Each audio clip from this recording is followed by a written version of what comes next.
Well, welcome everyone. I see a bunch of names continuing to pop up and a lot of names that we recognize. So welcome back.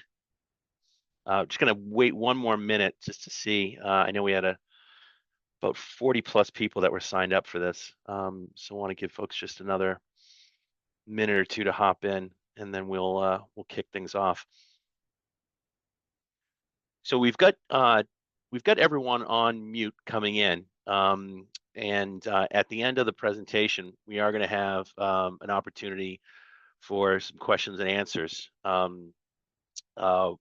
we're joined today. Well, first of all, for those of you I don't know, my name is Rob Brennan, and I am, as of 2 months ago, the new Chief Legal Officer at Housing Assistance Corporation, but have been working on behalf of HAC and here on the Cape for several years. So many familiar names and faces that are here. And I know many of you were also with us at the Housing to Protect Cape Cod Summit, and welcome back for that. So today we're going to be joined by Matt Noyes from CHAPA, which is the Citizens Housing and Planning Association. And the topic we're going to be focusing on, as all of you know, is local relevance of the Affordable Homes Act. Behind the scenes here at HAC, we also have Christina Wiseman, who is our Director of Marketing and Communications, and she is going to be monitoring the chat.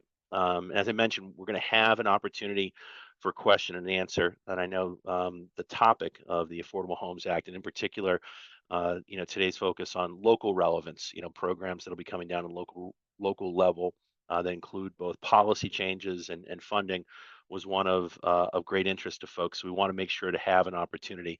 What we're going to ask is that if you have a question for Matt, that you put it into the chat, and Christina and I will be monitoring that and teeing up questions for Matt at the end.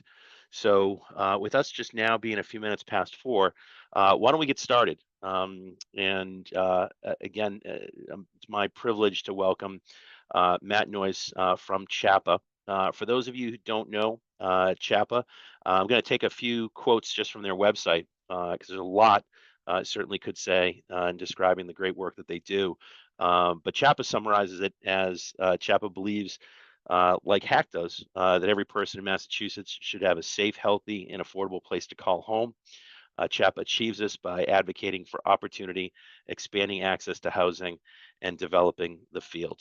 As an umbrella organization for affordable housing and community development activities, CHAPA actively engages its membership committees and coalitions to advocate for the amount and diverse types of housing that Massachusetts needs for people and communities to thrive. CHAPA also works collaboratively with other fields such as childcare, health, workforce development, and more to break down silos and ensure that various systems, resources, and tools support housing stability and economic mobility for families and individuals. So I know that's a lot of mission alignment with a lot of the folks, including us here at HAC. And it's our privilege today to have Matt Noyes from CHAPA. Matt joined CHAPA as the Director of Public Policy in 2023. He's responsible for helping develop, direct, and implement the organization's public policy agenda. Previously, Matt worked for the Massachusetts Department of Higher Education as Director of Trustee and Government Relations, as well as for Youth Villages, Healthcare for All, and the AIDS Housing Corporation. He began his career as a staff assistant and legislative correspondent for Congressman Henry Waxman of California. Born and raised in Massachusetts, Matt holds a Bachelor's of Arts in History with a minor in Peace and Conflict Studies from Holy Cross, as well as a master's degree in History from UMass Amherst. And I can personally add that having been on a couple sessions that Matt has conducted over the past couple months on the Affordable Homes Act, he is probably one of the leading authorities in the state on the AHA and its provisions because Matt was involved in helping to advocate for many of the pieces that found its way in. So with that, it's my privilege to turn this over to Matt Noyes. Thanks, Rob. That introduction is daunting, and I appreciate the faith you have in me on this. So I've been a CHAPA, like Rob said, a little over a year now, and so to be considered an expert at anything in housing is a little scary at this point. I have a varied career in a lot of different areas. I started out in the nonprofit sector at the AIDS Housing Corporation, and it just a brief background as a lot of nonprofit organizations, smaller nonprofit organizations go, that advocacy is not their core. We unfortunately lost our policy money. So I had to move on to other issue areas, and I thought I was leaving housing behind. And I moved on to healthcare. I moved on to child welfare and higher education over my career.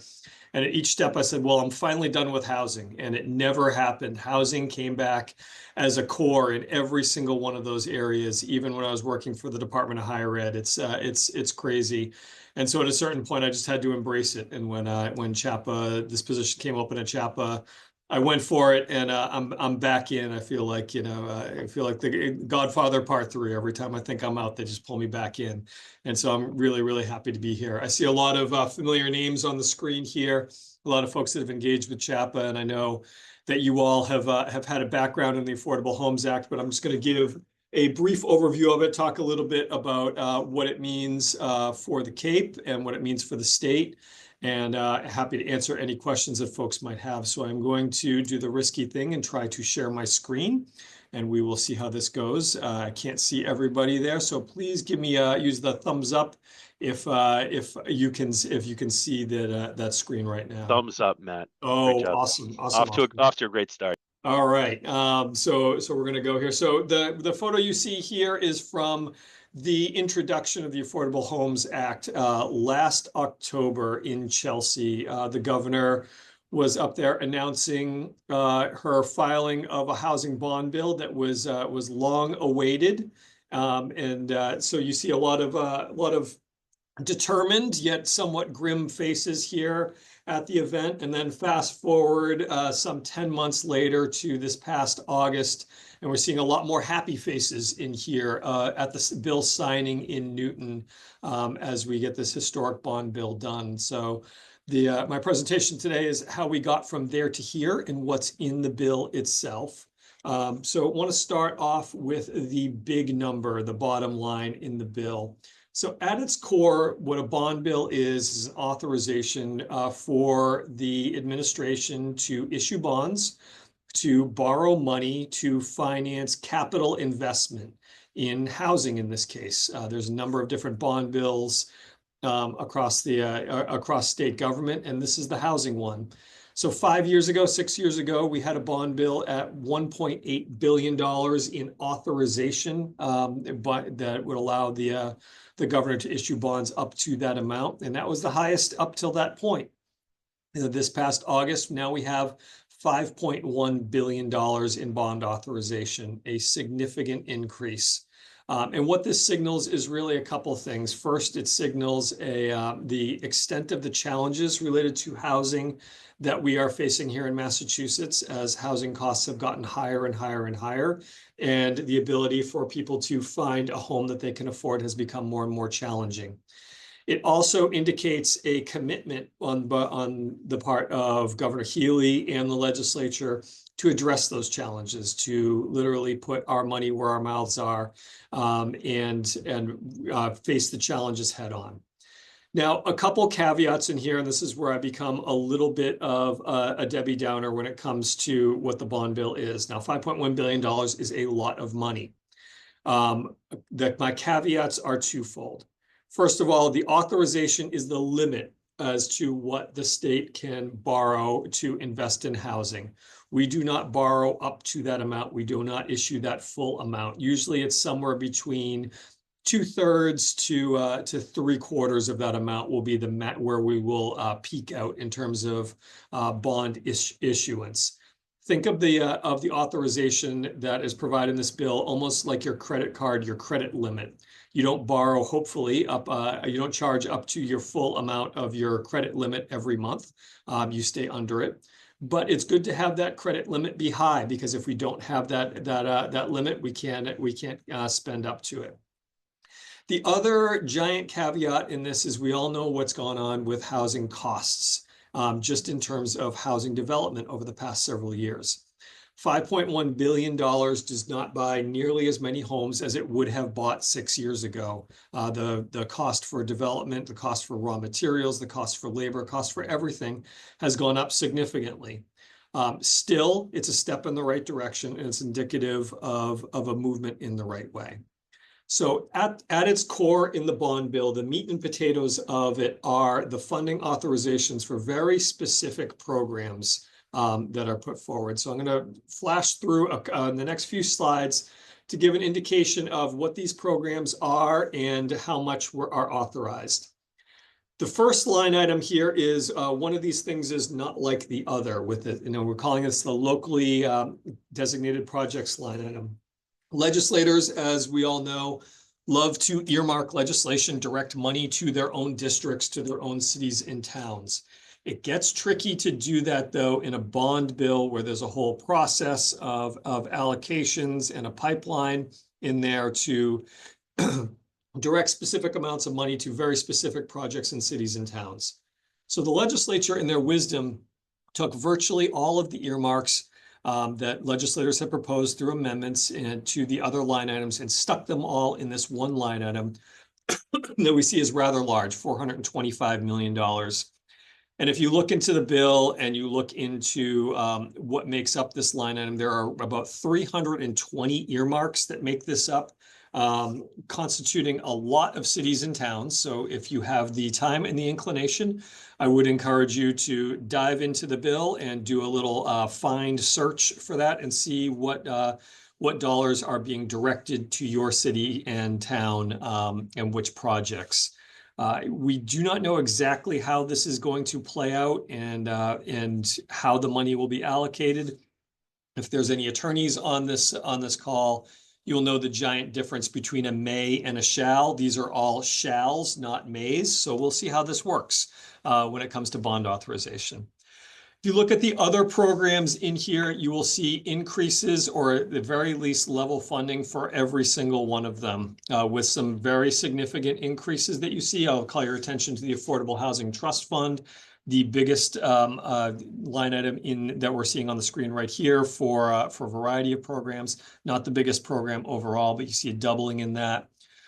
You see increases across a number of different programs in here, and I'm happy to answer questions about what these specific programs do. For example, just to call it a couple, the Home Modification Loan Program provides resources to homeowners to make physical changes to accommodate individuals with disabilities to be able to live in their homes.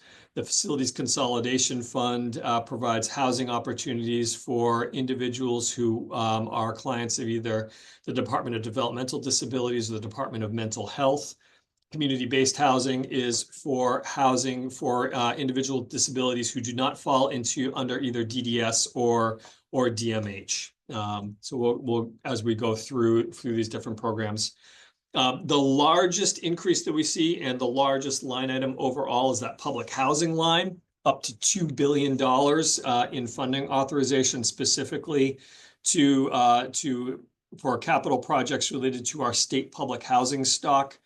This really does reflect the fact that our state public housing stock is in woeful need of deferred maintenance and improvements. We're estimating that state public housing, in fact, needs $8.4 billion, but this is still a significant step in the right direction for that as we went from $600 million up to $2 billion.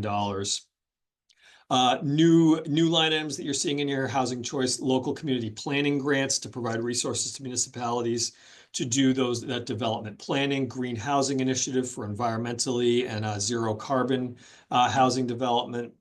The middle income housing used to be called workforce housing. The only thing that has changed in that is the name of it. So this is for that middle band, I think between 80 and 120% of area median income. Commonwealth Builder is a new program to the Housing Bond Bill, not a new program overall, but it's a program that was designed using ARPA funds through an economic development bill for housing opportunities for minoritized communities, Black and Latino communities in particular, who had been systemically excluded from the home ownership market. So this is to create home ownership opportunities for those groups.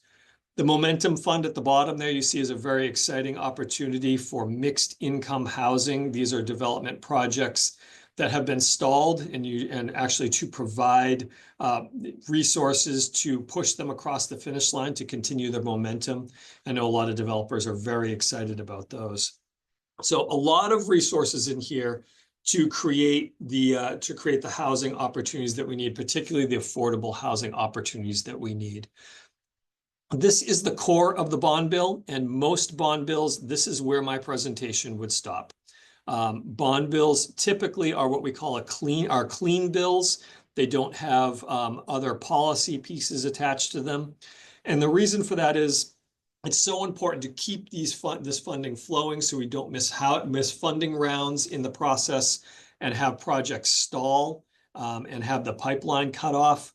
So advocates would typically advocate for clean bills, don't attach extraneous policy to it, not because policy isn't important, but because we don't want anything that's going to be controversial that will stall that bill because the danger is so great. This time around, the governor went for a different tactic in recognition of the significant challenges that we have in housing. It's not enough just to have the funding. We need to have the policies to address the needs. So she attached tax credits and policies there. So on the tax credit front, we saw an increase in the community investment tax credit up from 12 million to 15 million, a brand new home ownership production tax credit. So these are all development credits that will help balance the books as developers are looking to make these projects add up on the financial end. And the historic rehabilitation tax credit was doubled from 55 to 110 million dollars, and the sunset on it, the authorization period, was pushed out from 2027 to 2032. My dates are escaping me right now, but it was significantly expanded. So these are really important resources that we have to create the homes that we need. On the policy front, a lot of policies were proposed by the governor in there, and a lot of them made it through. Not everything made it through, but a lot of them did. An Office of Fair Housing and a Fair Housing Trust Fund, recognizing that we have had systemic racism in our housing policies, in our housing markets. And this is a way to establish in statute an Office of Fair Housing at the Executive Office of Housing and Livable Communities and a Fair Housing Trust Fund to address those systemic needs that we have right now in government. The statewide housing plan, believe it or not, we never had a plan for housing across the state. And so the governor included that in the bill. It was signed into law. In the meantime, the governor started the process of creating that statewide housing plan through executive order in advance of the bill being signed into law. Accessory dwelling units by right in every single family zone across the state in municipalities. So that is a really important as well. We can talk a little bit more about that. I know that that is an important housing opportunity on the Cape that we're looking at. Supportive Housing Pool Fund to provide resources to attach services to housing, particularly for individuals who have experienced homelessness, who need additional assistance in order to maintain their housing. Home is not enough. They need oftentimes healthcare, mental health, behavioral health services attached to those homes, and oftentimes it's difficult to navigate the EOHHS process and the housing process to make that work. So this pool fund is designed to kind of cut through those difficulties. Eviction record sealing for households who have experienced an eviction in the past, to not have that hang around their necks forever and prevent them from being able to find stable housing, allowing certain records to be sealed under certain circumstances so that individuals can move on from those things in the past. Social housing pilot. It's a new model of housing as a community good that has been piloted with success in different localities, including Montgomery County, Maryland. So this will be an opportunity for us to pilot it up here in Massachusetts. A number of commissions that were included in here. Now, typically, I'm not very excited about commissions, but this gives us an opportunity to do a deep dive into the specific housing needs of certain very specific communities, including those who are extremely low income, senior housing, and there's a commission on accessibility for persons with disabilities and seniors that we really need to do. It included provisions to protect the rights of tenants in public housing redevelopments during redevelopments and mergers to make sure that what we have won for the rights of tenants are protected moving forward. It also includes a healthy homes program to do things like mold and asbestos remediation in housing to make sure that we have safe and healthy homes for people to live in. The bill was also really important for what it didn't do. And what it didn't do was roll back the existing laws that we have that are so important for creating housing that's affordable. Chapter 40B, people have heard about this. This is our affordable housing law that is our primary tool for producing affordable housing at a municipal level. There were attempts during the debate on the Affordable Homes Act to roll back or weaken 40B. There were amendments that were filed. Those were overwhelmingly struck down and rejected.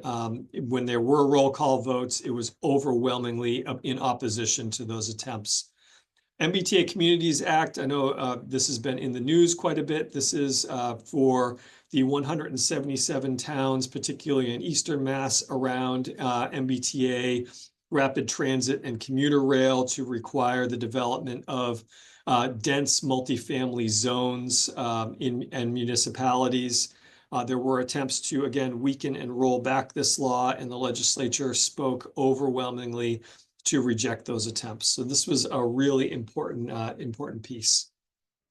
Another piece of the law that is of particular importance to Cape Cod was a seasonal communities designation that Senator Sear was instrumental in developing. And this is for, I think he would have been quite upfront in his intent in this. And this is essentially to allow for Cape Cod and the islands and parts of southern Berkshire County to be sort of incubators for housing innovation, recognizing the unique nature of the communities that you live in, with high seasonal turnover, high second home ownership, and investment properties there. You all, for better or for worse, and oftentimes in challenging ways, are the canaries in the coal mine for a lot of challenges that we see in the rest of the state. You are feeling them first. And so the Seasonal Communities designation would establish this Seasonal Communities Commission to make recommendations for housing policies that are unique to those areas. So that Seasonal Communities Commission will be getting off the ground soon and will be an opportunity to very specifically drill down into the needs that you are experiencing there on the Cape and the Islands and in southern Berkshire County. And I am expecting that some of those needs and some of the policies that will be put into place might be brought statewide as well in there. A couple of the things that we were disappointed that did not make it in the final version of the bill include the local option real estate transfer fee. The governor did propose that with a ceiling of with a level of $1 million. So any real estate transaction above $1 million, a community could opt to put a 1 to 2% levy on it to use to fund the development of affordable housing in those communities. I was optimistic that that was going to get through. About 6 weeks before the House voted on it, Speaker Mariano indicated that he was supportive of it in front of the Greater Boston Chamber of Commerce, which is not always the most favorable audience for taxes like that. But then something happened in those subsequent 6 weeks, and it was not passed by the House and was not adopted by the Senate. So we are going to have to keep pushing on that during the next session. We also did not get in inclusionary zoning by simple majority at municipal level. We'll hopefully make an attempt to get that during this upcoming legislative session. So before I wrap up here, as an advocate, as a lobbyist, I would be remiss if I didn't highlight some opportunities that people would have to continue to advocate for housing. As Senator Edwards, the Senate chair of the Housing Committee, said at the bill signing, no one should think that the signing and enactment of the Affordable Homes Act means the end of our housing challenges in Massachusetts. It is an important step, but it's just the beginning of the work we need to do. So we need to keep pushing. So first and foremost, we have the opportunity to implement the Affordable Homes Act over the next several years. These are a lot of policies, but they don't become effective unless we work on them. There is a qualified allocation plan, which is the process by which the state makes the determinations as to which projects receive funding, receive tax credits, move forward. It's a wonky term, but it is so important that QAP is coming out fairly soon, and there'll be an opportunity for public comment on that, so folks can weigh in, and you can be hooked up with CHAPA. We'll be happy to connect you there. The FY26 state budget process is beginning right now. State agencies are making their recommendation to the Executive Office of Administration and Finance about their funding needs for fiscal year 26, which starts on July 1 of 2025. So that budget process is going on right now. Will really ramp up at the end of January when the governor releases her budget proposal, and then into the spring as the legislature takes up their budgets. And then the 2025-26 legislative session will begin at the beginning of January. We had an election last week, as I'm sure everyone is aware, and we have a new legislature that is starting. You all will have a new senator from the Cape and the islands, and Senator Fernandez.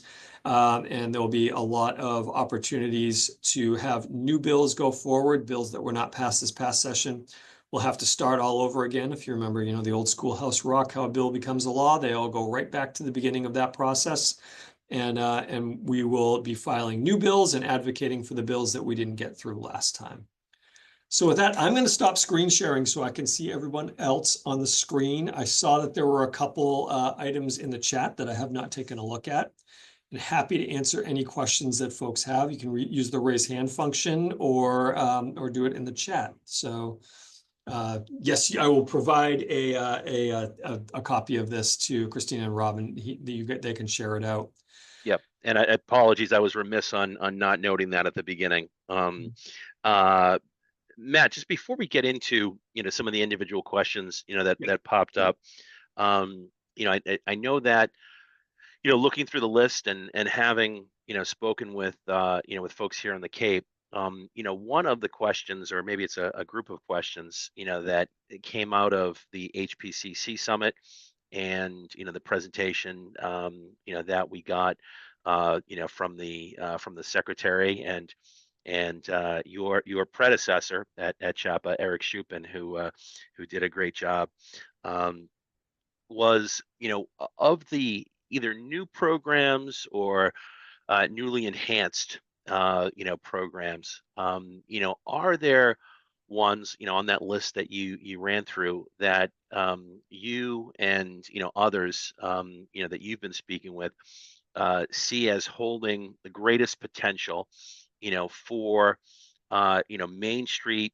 smaller scale development, and developers that might not traditionally have been working with with state funds, folks that aren't doing LIHTC deals. Mm-hmm. So kind of as tools for the kind of smaller scale development that we have here in the Cape, talking about units that are in the dozens, not in the hundreds. And again, developers who might be been doing this for a little while, but not having the experience with with some of the more larger existing funding opportunities.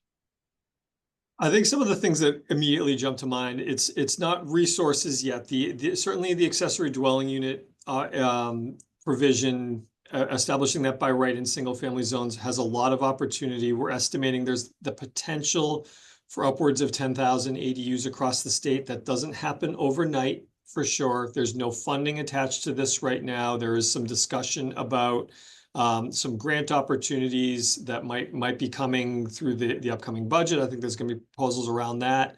There's also we're talking to banks about loan packages, loan products that can be out there because it does cost. I know there was a lot of excitement initially around ADUs. Somebody said you can get an ADU on Amazon for $30,000, Mhm.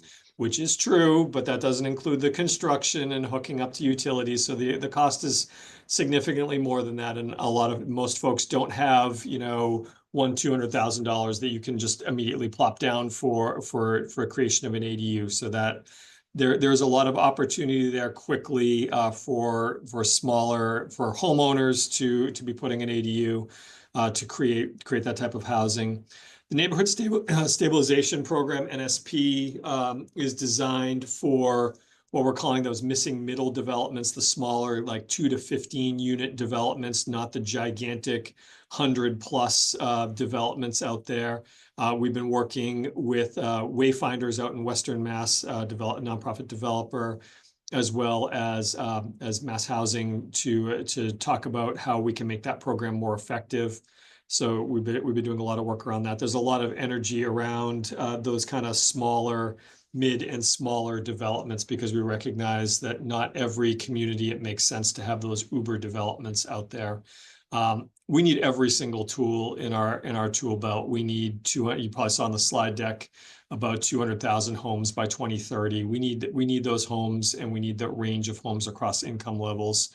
So yeah, those are some of the programs that immediately come to mind in there. The Commonwealth Builder Program has a lot of potential. The language in the bond bill, the initial Commonwealth Builder Program was limited to gateway cities and Boston. That geographic targeting has now been lifted, so it is available across the state. So there could be opportunities to create new home ownership opportunities in many more areas. So there's a lot of resources in here. Unfortunately, just the nature of housing development, you flip a switch and have a bunch of new homes tomorrow. It takes a while for Right. the money to get out, for the shovels to go on the ground before people actually move in. So that's one of the frustrations because we know the need exists immediately. Mhm. And just on that, the timing, issue as well. I know, uh, a lot of kind of a rush of interest, with regard to ADUs. I think, Yep. folks discovering that the ADUs are a little bit, on hold. Can you just maybe explain to folks some of the timing, both in terms of ADUs, and then also, the expected timing with regard to the regulations that are going to be, implementing some of these programs? Sure. Let me share a slide again. Let me know if you can see that accessory dwelling unit slide. Get a thumbs up on that. Yes. Great. So this is kind of just plain language from the bill about what the ADUs look like. It's effective. I believe the date is February 9th. So it's not immediately. So if a municipality does not adopt a bylaw regarding it, it goes into effect. So communities do not have to do anything to allow ADUs to be available by right. People can show up and ask for their permits by right on this. There are allowable municipal restrictions in this, and what those look like, we're watching very closely. We've heard about some municipalities or some elements in some municipalities who are going to push back on this and try to restrict the availability of it. And we're waiting to see what that is. We've heard indications from HLC that they will be issuing regulations on this, whether those are formal regulations or guidance. We're going to wait to see on that, but they will be doing that. HLC, I understand, has hired one staffer in particular to focus on ADUs, so everyone recognizes the importance of this. After the Affordable Homes Act was signed into law, I was getting probably 2 or 3 calls a week for several weeks about asking about ADUs. So I know there's a lot of interest in ADUs, a lot of opportunity there as well. Great. And Matt, I'm just going to again hold this just point of privilege to throw Yep. one more question in on ADUs. And I don't know if this is one you've heard before, but we've had it asked here by a couple of folks. Whether the new ADU provision would override existing homeowner association, covenants, not necessarily new covenants, but covenants that were on prior, to adoption of the AHA, or whether those HOA restrictions could still override and prohibit ADUs in neighborhoods. I haven't looked into, private HOAs and how this matches up. My understanding is that the state law would supersede an HOA covenant, but that is me talking not as an attorney. And so I'm very curious to see what HLC says about this. It's not something I've run into as much on our end. So I don't know that there's been an official ruling on that. No one has officially challenged it yet. Are you aware of stuff on the Cape about HOAs that have restrictions or? Yes, yeah, it's come up a couple HOAs, but also I should mention, the Attorney General's, office, Margaret Hurley and Mhm, Esme Caramello, and their new, Office of Housing. It's a question that they're digging into as well. mhm, So I just, wanted to throw it out there, see if you had heard anything different. So let's open it up to some other questions, and I'd encourage people. We have mhm. about up to another 20 minutes with Matt. So if you have questions, please throw them into the chat. But we do have a question in here with regard to the statewide housing plan. Can again you address both answer the question whether it's available now, if this is something that's still in the works, and also what the expectation is with regard to that end product and how it might be used by municipalities as a tool. So it's still being developed right now. I believe the plan is for the plan to be coming out in January from HLC. I think you can really look forward to a series of reports coming out of the administration in the early part of the year, almost on a monthly cadence. We're going to see the statewide housing plan probably in mid-late January, I believe, and then there's a commission on unlocking housing production that will come out with their recommendations in February. So you're going to see a lot of interesting things. HLC is still in the process of stakeholder engagement right now, so though that opportunity to provide input is not over by any means.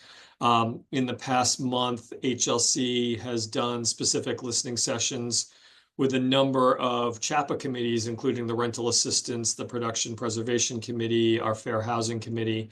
I know they've done one with the Supportive Housing Pipeline Coalition, and there's at least one other who they've met with.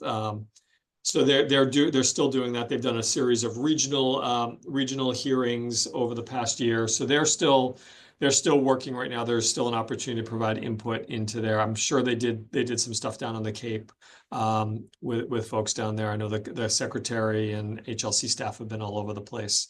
So certainly an opportunity there. And then the Unlocking Housing Production Commission is working on their report, and that will come out pretty soon as well. Great. Again, encourage folks to throw questions at Matt. I'm going to lob another one. Matt, down here on the Cape, obviously we have a history of cottage scale homes. Mhm, And originally, these were built, as folks' second homes. They were built in close-knit communities along the South Shore, particularly in the towns of Dennis and Yarmouth. We have cottage colonies, still that actually started out mhm, as campgrounds, mhm, where folks brought tents. And then over time, the tents were replaced by cottages that families built, leasing the land. But uh, the point being that, here on the Cape, we do have a tradition of kind of smaller scale homes, in close proximity, which parallels and mirrors in a lot of ways Chapter 40Y. And that, knowing it's something that still the regulations have not been finalized yet, but I do think that there is interest throughout the Cape of what Chapter 40Y, smaller scale homes on smaller lots, might unlock, particularly for our year-round workforce, where mhm, ownership opportunities, if you're looking at acre lots and traditional zoning, is just so far out of reach because of the second home ownership pressures. So just wondering if you or folks at CHAPA have looked at 40Y, where you see the potential, of kind of, again, smaller scale starter homes, on smart starter lots, and the potential for that as part of, a missing middle solution. Yeah, we're strongly supportive of this idea of, denser developments. I think we need to be moving in that direction. That's one of the pieces of work that we're doing a lot of around the MBTA Communities Act, is to kind of break down this notion that the be all and end all of housing development is, like you said, those large single family homes on large lots. For most folks, they don't really understand exactly how big an acre is. It's a lot of space, and there's a lot of missed opportunity there as a result. And I think that one of the promises of something like the seasonal communities designation is to recognize the unique nature of the Cape and the islands and the unique needs of those communities, the unique housing needs, and to really do some experimentation and to break through some of the local challenges. I've done a lot of talking with Senator Sear, and there's a lot of towns on the Cape that are doing some really great work and really committed to that. And so how can we amplify that work? How can we bring that wider? Because the housing needs are so acute on the Cape, to have that year-round workforce and give them opportunities. I forget what the percentage is, but it's an incredible percentage of the workforce on the Cape is coming over the bridges, and that's just not sustainable in any way, shape, or form. So we need to do more. Particularly given the condition of our bridges and Yeah, the fact that they're heading towards replacement. So yeah, no, I couldn't agree with you more. And mhm, we have been very fortunate, the leadership that we have in Senator Sear, yeah, as well as the whole rest of our mhm, legislative delegation. But we are very fortunate to have that kind of leadership, and Senator has secured a lot of provisions in the act. mhm, Um, so let's see, we've got another question that just popped up here. Might be a newbie question, but is there any encouragement for towns to have a housing plan? Includes guidance for developers who wish to submit projects to address affordable workforce, mission-driven housing. Falmouth seems to have been playing whack-a-mole with the projects that ignore sensitive ecological environments. So that's I think a great question. And if I could mhm. just add to that, um, you know, accessing funding, and for smaller developers, being able to navigate and access, whether you see any proposals or improvements, or if CHAPA is advocating to make things more easily accessible. So Yeah, there's new funding in there. The Housing Works community planning grants are included in there. So that's an opportunity for local communities to access dollars to develop those community plans around housing. We think that's so important. We work with a lot of municipal planners on that particular around MBTA communities, but I think there's a need to recognize the housing needs beyond those 177 communities in the MBTA area and to the rest of the state. We know it's a diverse state, and we need to bring those opportunities everywhere. So certainly the resources to those communities are so important, and it is something we want to be able to make sure there are resources for. great. And speaking of the developers that we're fortunate to have here in the Cape, John Carey is one of them, and I see that he's got his hand up. Yeah. John's been doing some great work in Harwich, and John, if you can unmute and Yeah. give you the mic. Yeah. Hi, everyone. My name's John Carey. I'm 35. I'm actually down the Cape. I'm a builder, developer. I bought an old schoolhouse. We're doing 10 units there. And it's actually going great, but it took 3 years to do. And now I have another piece of land. And I'd like to do more housing. I want to build year-round housing.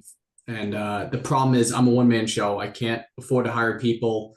And for me to move my focus from the construction stuff to trying to get the funding and stuff together. I mean, Matt, just to be straightforward with you, just listening to you kind of explain all the different avenues, it's almost like it's too dense. Is Yeah. there anyone that I could reach out to and either hire or do something where I could try to design this next project, which could be up to 40 units in West Harwich, to Mhm. fit some type of funding or grants or something, because it's just so difficult to do the design, run the projects, figure out the funding, get to banks. I mean, it takes a corporation, and down here, to do over 30 units is not desirable, and it's not what people want. They want the infill development that we've been doing, the 10-unit stuff. And if there's some way to make it more accessible for us to, reach out to this bill or work with this bond bill that you guys put together, it would just be so helpful. And if I could learn it, I could share it with other people down here. It's unlikely for people of my size to be able to figure all this stuff out. Yeah, I think I tell people I've only been back in housing now for a little over a year, and I tell people all the time I've worked in healthcare, I've worked in higher ed, I've worked in child welfare. By far, housing is the most complicated area that I've worked in. What you all do on a development standpoint boggles my mind. You heard from my bio, I've got 2 degrees in history. I would never be able to do what you all do to make the numbers work. Yeah, I think it is important to be able to develop the relationships with mass housing, with other developers, to make this work. And I think for certain, we can, Chapa, Rob, maybe you can help connect John to some folks who are doing this work, because it is a whole skill set to be able to navigate tax credit process, grant process, bond programs, everything like that. It is so incredibly complicated. And we are really interested in, from the CHAPA perspective, of hearing directly from the folks doing this work and what the challenges are that you all are facing, and what we can do to make that easier. We're spending a lot of time from a policy perspective hearing from developers. If you look at I'm happy to talk with you about some of the pieces of legislation that we're considering for next session. And the bills that we're looking at are a lot of them at a municipal level, to look at abutter appeals, to try to streamline that process, so we're not seeing things held up at local planning at a local level, to make sure that there's a standardization of site plan review, make sure that local boards are trained in land usage and things like that. So yeah, it's incredibly complicated. We're really concerned about that, to make sure that you're able to do that work. So John, I'd love to talk with you about who we can connect you with, because it's not me. I'm a policy guy, but we should do that to make sure that you have the right people in your corner to do that, because we need that development that you're talking about for sure. Yeah. That'd be great. We have the land, we have the skill sets, we have the people, it's all ready to go. We even have the support from the town and the neighbors. But it's just, that's incredible. Yeah, it's just too difficult to try to figure all this stuff out. I go to a bank, it's speculative. We don't want to do that. You try to go through the state stuff, it's just too dense. So if somebody at the state level could say, here's the path, design towards this size, go, and then we can do it. Okay. It'd be huge. Yeah, and I think what you're hearing, Matt, I mean, is, recurring theme down here. John is a great example. Because again, he's done already great work. But not the only developer down here, but they're all kind of running into small developers, oftentimes builders, coming out of the trades, who have become developers, and they know their trades very well, and getting into finance. So that's one of the roles that we're playing, that you're playing, is to kind of connect them, with the resources. But, I've heard the suggestion, of, opening up or having some kind of an ombuds, at HLC, that your smaller developers, can go to. And, this was particularly with regard to some of the federal legislation, where you had funds for energy efficiency, and resilience, but kind of scattered, across many different, buckets and programs. And if there was, one resource as a clearinghouse, or an ombuds, for smaller developers, to go to, and to have, that treasure map, kind of, handed to them, and show them, the way, as you've done a great job of describing. The programs and the pathways, are out there. I think navigating them, particularly, in a region like ours, we don't have big builders, big developers, coming in as often, and playing that role, could be something, really, really helpful. I do see that we have a question from Nancy Wren in about whether there's an existing, group commission already working on, the seasonal communities possibilities. And I think you, Matt, had mentioned that is something that's still being put together.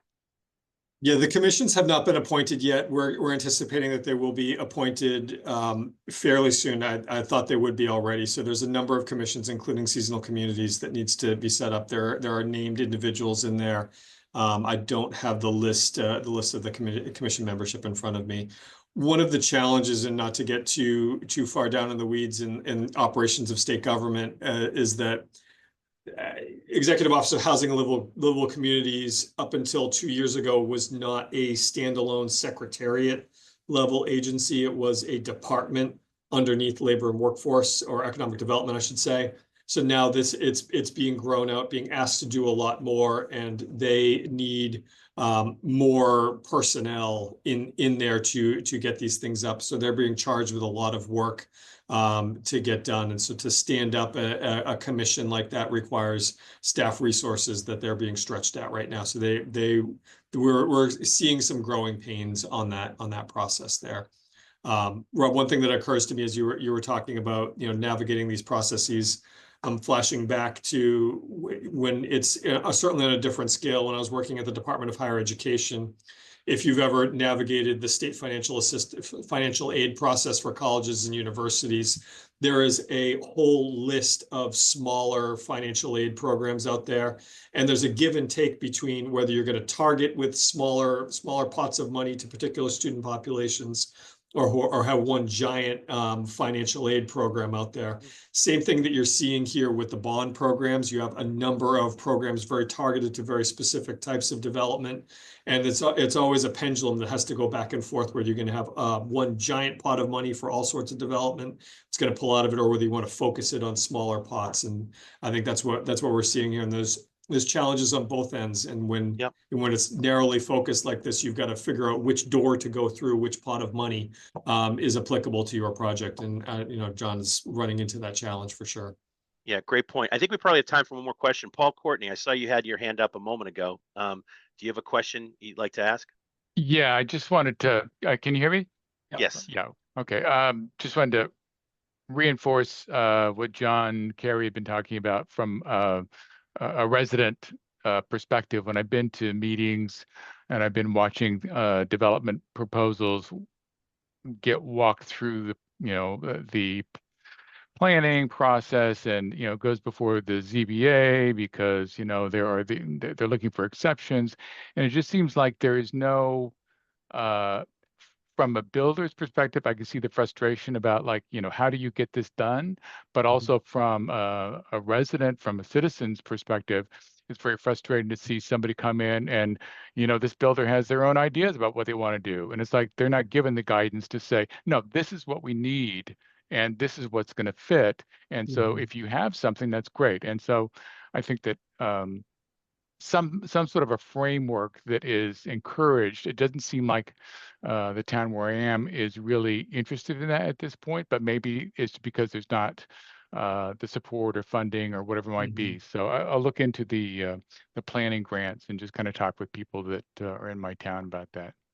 Yeah, particularly in the smaller towns, I know that they're challenged resource wise to have a dedicated planner out there who's going to do this and to navigate all these processes. And I think to the degree that we can provide those supports to municipalities to get that housing in, I think is so important. I'm from a very small town on the North Shore, and we didn't have all those resources. I'm in a bigger town now that has more development going on. So it's certainly needed at a municipal level for sure. Great, Matt. For folks that want to learn more about the work that CHAPA does and how they might get involved or participate, what can you tell them, and where would you steer them?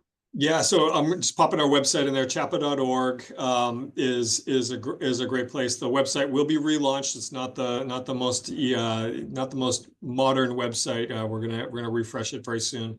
But we have a number of policy committees out there and opportunities to engage. You can get on our email list. We do not spam you too much, I promise. But a way to keep on top of what's going on. But we have policy committees on public housing, on production and preservation.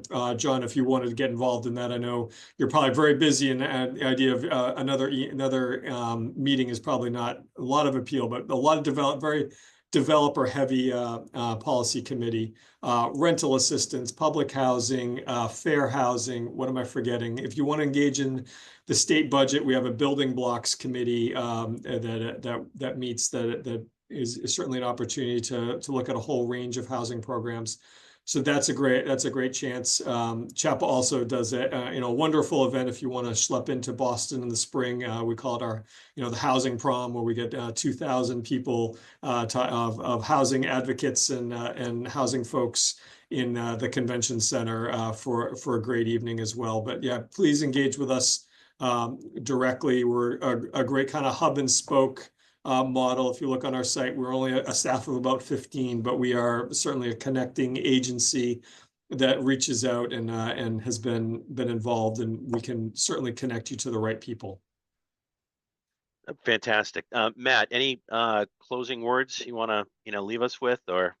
It's going to be a great, interesting session that we're looking at, legislative session at the state level. A lot of uncertainty at the federal level, obviously, and we'll see what the implications are here on the state. But I'm eternally grateful to live in the state we're in. I know we have a lot of housing challenges, but we have a really engaged community. Recently, I gave a presentation to some folks in Connecticut talking about what we achieved in the bond bill, and what I got back from them was how jealous they were about the engagement of the legislature, the administration, and a really active housing and advocacy community to get it done. We have something that is unique here in Massachusetts, and we should continue to take advantage of that.